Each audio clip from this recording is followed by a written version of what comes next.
Did you know that there's still Stone Age tribes living in the Amazon rainforest? Some live in caves. Yes, 21st century cavemen. Cave people. The Brazilian government's passed a law to leave them alone, to leave them in the same reality they were in 10,000 years ago. They'll be happier that way. But these ancient tribes are not the only 21st century cave people. Oh no, there's others.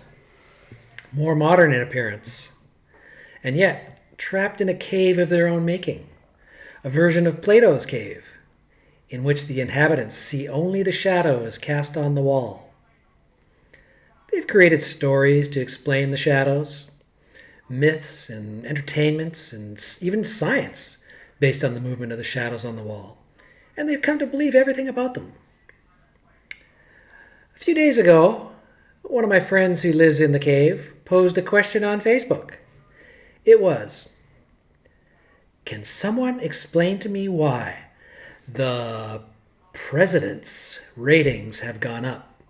I don't understand it. Well, you can tell she lives in the cave because of the word president was in quotations. It's a way of signaling to the shadow tribe that he's not really the president. Not in the cave, anyways.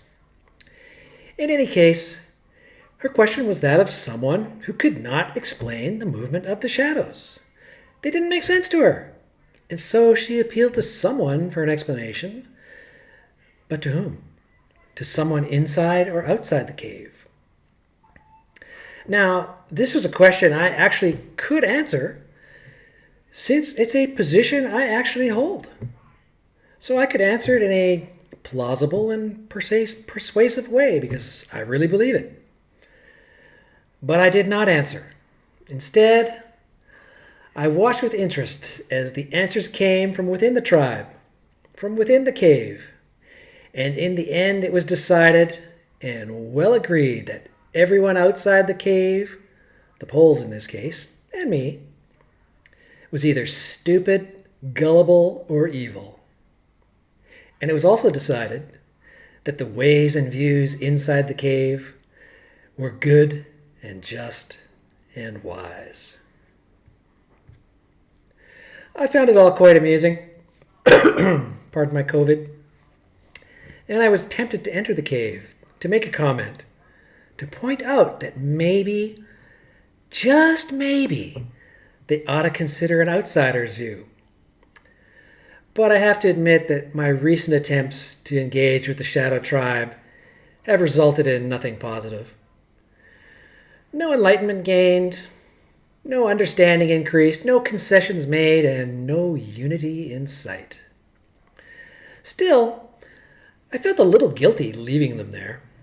I felt like I should leave them a clue, something from modern times, like 1859, when John Stuart Mill wrote,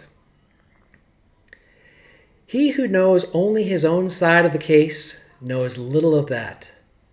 His reasons may be good, and no one may have been able to refute them. But if he's not equally unable to refute the reasons on the opposite side, if he does not so much as know what they are, he has no grounds for preferring either opinion. Nor is it enough that he should hear the opinions of adversaries from his own teachers, presented as they state them, and accompanied by what they offer as refutations. He must be able to hear them from persons who actually believe them. He must know them in their most plausible and persuasive form." Well, in the end, I just kept that to myself. After all, I'm not welcome in the cave, and nor are the views of outsiders, certainly not in their most plausible and persuasive form. And why would they be? The Shadow Tribe has already decided that outsiders are stupid, gullible, and evil. Who would want to listen to people like that? And so, just like the Stone Age tribes of the Amazon rainforest, I decided to let them be. Happy right where they were, just as they've always been and always will be. It's our destiny to live apart, different values, different facts, different realities. And as for me, well, I'll have to be satisfied with delayed gratification. For the big poll in November approaches, and I wonder how the Shadow Tribe will explain what will surely be to them a very big surprise. I expect to look on with much amusement. Peace out. Oh, and hey, if you like this hat, or know someone who'd like it, you can get one just like it at Zazzle.com/store/Denzilla. That's Denzilla. Have a good one.